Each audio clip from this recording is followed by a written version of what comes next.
What? And it's just like fantastic. Yeah. So, I expected I'm better looking at you. She's cuter, but I'm better looking. Yeah. Okay. Yeah, I'm gonna go any further on that. Yeah, this we have a plan. Yeah. I think it's about that time.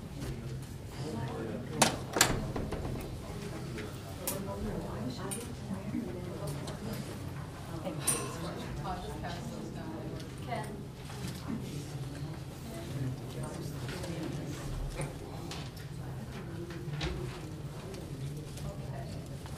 Which two?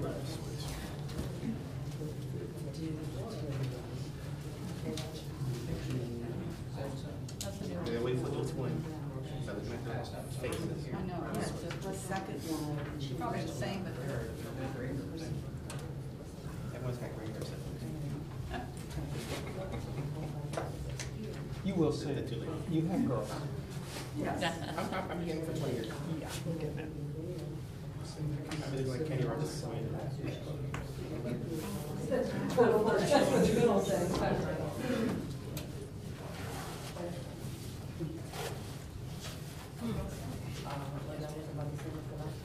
Okay, it's 7 p.m. and I'm going to call this meeting to order. We want to welcome all of you, and the purpose of this meeting is to give everybody public input into the review of the charter process.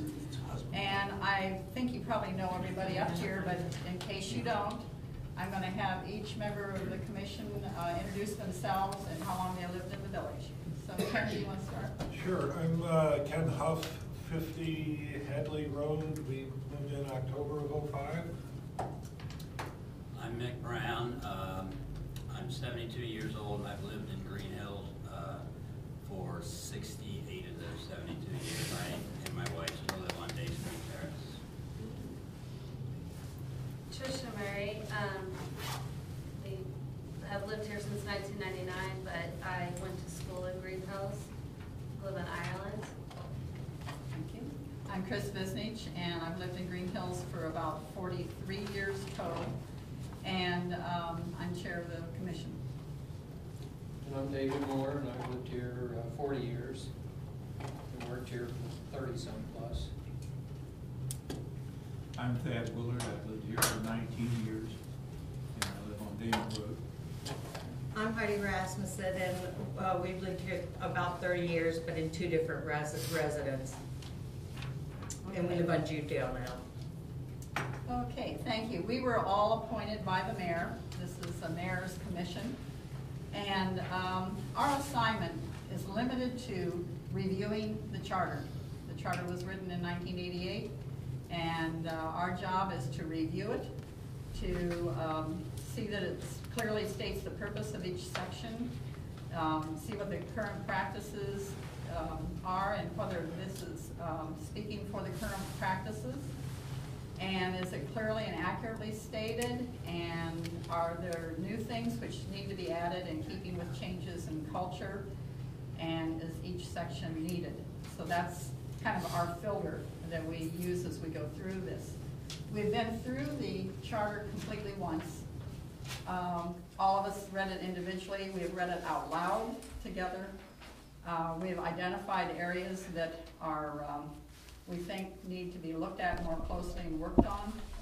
And our deadline is February 1st.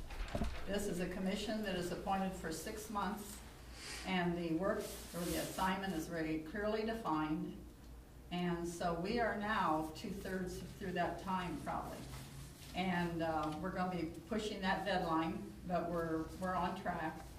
And once our report is given to council, which is interesting, they can accept all of it, none of it, part of it, and they actually can act on some of it or not. It's their discretion. And so we will be making recommendations, and in the end, if they determine that some of the recommendations are worthwhile, then they can decide to put it on ballot for a public vote. So that's the process. This is not truly a public hearing. Even though we had said we would have a public meeting, somewhere along the line it became a public hearing, and it truly isn't. This is a public meeting for residential input. And therefore, that keeps us from being in real rigid rules governing public hearings. So I'm going to call it a public input meeting. And we are here to give everyone a chance to speak to us. Our job is going to be to listen. We will not be engaging in discussion. We'll listen closely. And most of you seem to know that we have asked you to have your comments in writing to leave with us by the time you leave the room. And that just protects you, so that we will not have different notes about what you've said and have an accurate record of what you were trying to tell us. I'm going to ask that each person who addresses the forum give us your name, your address, and hold your comments to 5 minutes, please. And if someone else speaks for you, I mean, if somebody else stands up and says exactly what you've been dying to tell us, please don't repeat it. Please say, I totally agree with Sandra, and I want to go on record that I agree with what she said. If you want to add a sentence or two, fine, but please hold it so that we don't repeat everything 3 times, okay? Your recommendations will be taken under advisement. We're so glad you're here.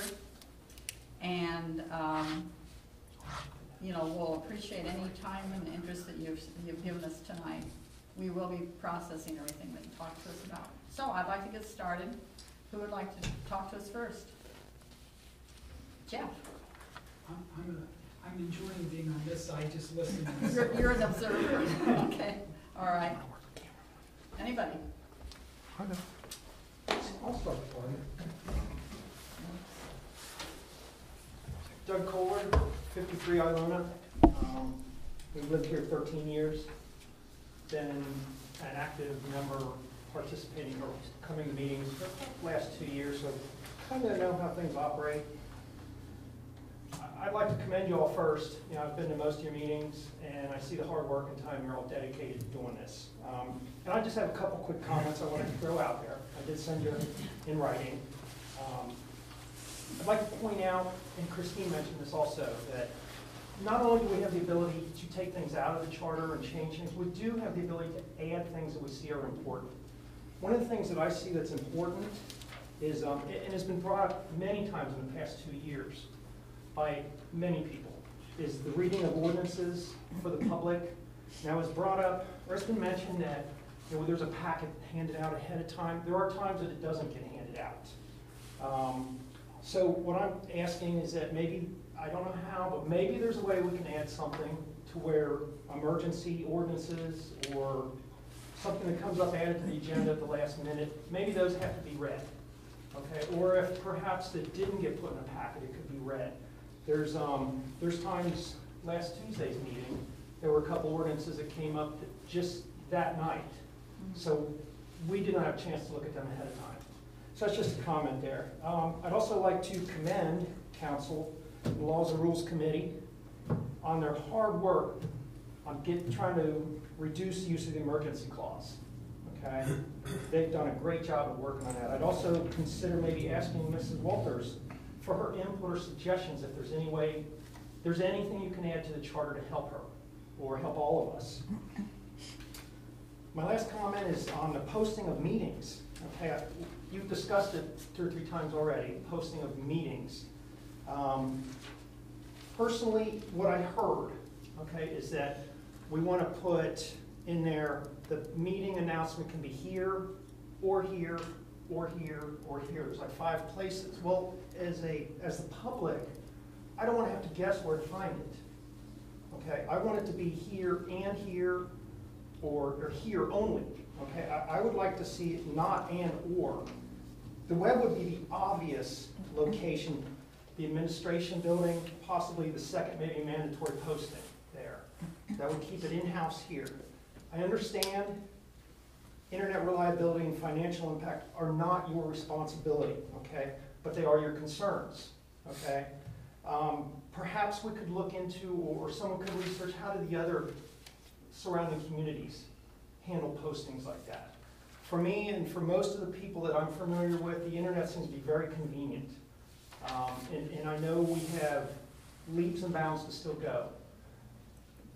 I would like to see us work towards a and instead of an and or on that. So that's my comments, and I thank you very much for your time and attention. Thank you.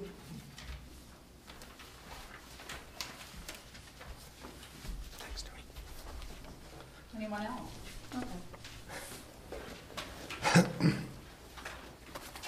Hi, I'm Diana Harrison Kohler, 53 Ilona, and I agree with everything that my husband said also. And I handed out to you before the meeting my comments in writing, and they're not in any particular order. First thing I did is I went through the charter from top to bottom, and then I added some comments at the end. One of the most important ones I felt was the green belt and the strengthening of the protection of the green belt, especially with what's going on down at the corner at Winton and Sharon. We don't want to lose. Once the green belt's gone, it's gone. It's not replaceable. So another thing that I thought was very important is converting to a nonpartisan election. Besides the fact that it would create the possibility or requirement for a primary, which is an additional $4,000 for a special election, it changes the filing date from a January filing date for candidates to a much later date, which is a little bit better for the public and for the residents in the community. Also, being a small village, I don't know that there's really a need for parties. We have less than 4,000 residents. I would see that maybe a at-large member or by a ward member, by breaking the community into districts and having a representative for your district might be a possibility. So that was just something I was throwing out. The charter does not outline what the actual oath of office is for the members of council or the mayor. I think that I would like to see the actual oath that the mayor and the council members take inserted into there so that there's consistency and there's no question on what the oath should be. I think I would very much like that. I won't go over each and every one of them since you have it in front of you. The budget has been a large issue of contention for several years. The charter is very specific about the June 1st date, and there is a possibility of maybe rewording that so that it would be less confining for the manager. The date itself is set by the Ohio Revised Code. But the June 1st date is created because the Ohio Revised Code said that it's 45 days prior to the date that the budget's due at the county. The county always asks for an extension, so that date varies from year to year. So there is a possibility of rewording it such that rather than setting a finite date of June 1st, you could look at 45 days prior to. And that would be something that you would need to look at with the law director probably. And I think that would probably really help on that particular issue. One of the discussions that you were having yesterday was on the mayor requiring a 36-month residency in order to become mayor. The mayor itself, I don't know what special requirement would require 36-month residency.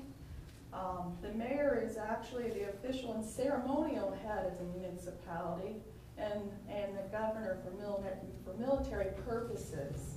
He can only vote in the case of a tie, and he can hold court, but we contract with the magistrate.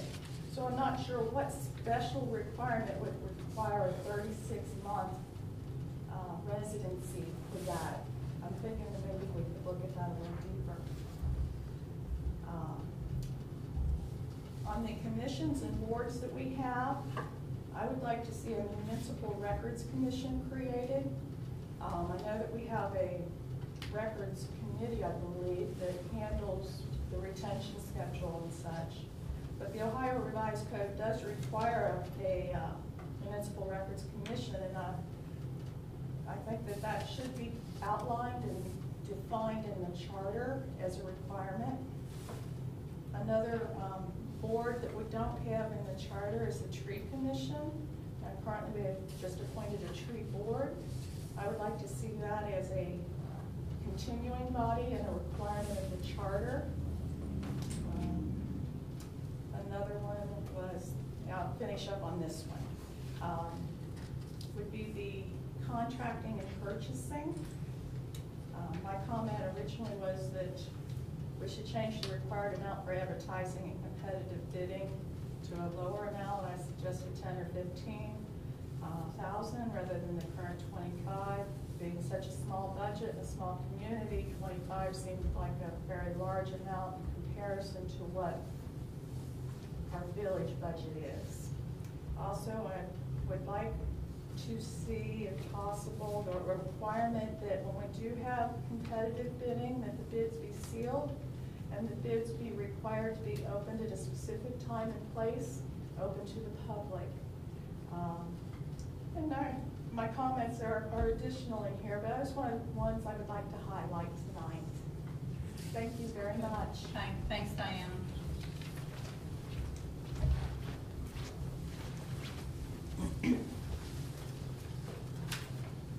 Anyone else?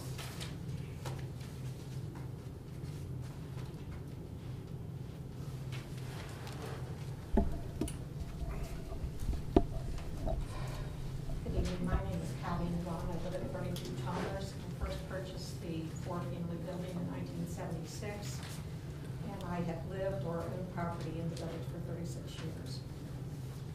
We purchased in the 70s when the village was a statutory community. The days that most people refer to as the good old days in Greenhills happened to fall during the statutory government framework of municipality. Back in '38 until January of 1988, that's for 50 years, the village of Greenhills was statutory. I realize tonight we're here to discuss this particular charter and how to fix it. I've had this particular charter evaluated by two different legal people, and both agreed that it was defective in very many ways. I started to try to write up a document on how to fix it, and when I got to page 6, I thought this is insane, because I truly believe that we need to get an initiative on the ballot to revert back, dissolve the charter, and go back to statutory. Why do I want to do that?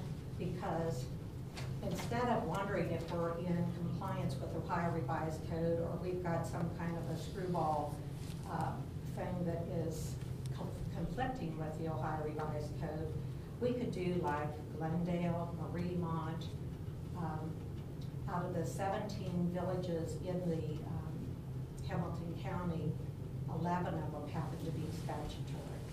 In the state of Ohio, 70-some% of all communities are statutory. So while I do appreciate the work that you've been doing, and I had listened to a lot of your videos, I felt there were some very incisive type of comments that were brought up, and it looked like you were trying to overturn some stones and look for what should be right. But I truly believe it's beyond trying to fix with just amendments. At your very first meeting, Jeff Forbes, your law director, said specifically to you that another community that he's involved with tried to amend their charter with a series of charter amendments. None of them passed because it was this hodgepodge of various things. And I sensed listening last night to some of your comments that you're concerned, like, well, if we got this here, or we don't have this here, what are people going to think? Are they going to, throw it out? So statutory to me, it makes the most logical sense. The other thing that if that's not going to be the way that your committee would, obviously you can't do that in and of yourselves, but I feel that if the council does decide to go ahead and propose any changes that you come up with, I believe the draft should be in its entirety delivered to every household, every voter, as in like Mount Healthy, when they did their charter, they had that delivered to every single voter. And I think that's the only way you can even dream that people will have an opportunity to understand what you've got here. The other thing that I realize here is that having a home rule or a charter, we've got one form, but the Ohio law says that the Ohio law of municipal corporations from a limited home rule can fall under one of 4 specific plans that provide a limited amount of home rule: the charter, commission, city manager, and federal plans. None of these were evaluated by this group of people to be looking at a document that's over 20 years old. And I think that that's really a shame that we're not actually looking at all the viable things that really would give us a healthy government. I feel concerned because the way this particular charter is written, it puts so much power into the mayor's hands. He hand selects people and puts them in places. And unfortunately, I'm looking at a number of people who already have had ties to the village or to drafting the charter that we're working with. So, you know, it's really got some very troubling aspects of it. Under this charter, which the people in office actually had the ability to go and mass up $6.5 million in redevelopment debt. There was no way that the village themselves could actually challenge that. You're trailing a little bit. You've got about 1 minute left here. So, and you're telling us a lot of things. You're not that have nothing supposed to be commenting, please. I'm telling you that you're off on a tangent that we cannot do anything about. That is not our assignment, and you can talk to council about many of these things, but not to us. I thought you were going to be polite tonight. I am. I'm very Okay, well polite. then if you'll give me the rest of my time. I'll give you I'll one be more very minute. gracious of it. 1 more minute. So anyhow, we've got people who have taken advantage of this particular charter because of the sloppy way that it's written. We've had a lot of evaluation of our properties in this community. In 2005, 210 historic properties were devalued at the auditor's office. So we've been strapped with that additional burden. It just is that today we have an opportunity to actually stop and look at this thing, and I think it's a train wreck. I really believe that initiative needs to go on the ballot for reverting back to statutory. It's easy enough to do, and in terms of being partisan or nonpartisan, there is no doubt in anyone's mind, Mr. Willard, and I provided you the data on it. This community is independent thinking voters. We do not want partisan politics, and the train wreck that we've got as a result of that. Thank you. Anyone else?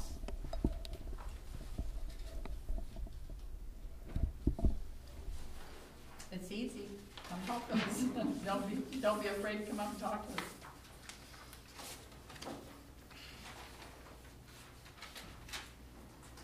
If there are no other people ready to address us or want to take time to do that, we will call this meeting adjourned. Thanks so much for coming.